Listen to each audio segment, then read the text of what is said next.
নতুন সিনেমা মুক্তির ঘোষণা ডিপজলের।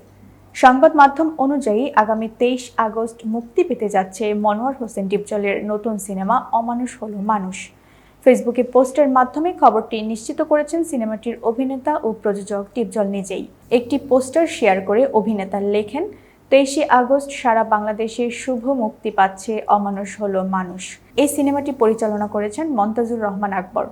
ডিপজল ছাড়াও অভিনয় করেছেন জয় চৌধুরী, মৌ খান, বরদা মিঠু, দুলারী প্রমুখ। 2021 সালের জানুয়ারিতে শুরু হয়েছিল অমানুষ হলো মানুষ এর শুটিং। তখন সর্বত্র করোনা ভাইরাসের প্রকোপ ছিল। ডিপজল তখন অল্প বাজেটে একাধিক সিনেমার ঘোষণা দিয়েছিলেন। সেগুলোর মধ্যে একটি ছবি হচ্ছে অমানুষ হলো মানুষ।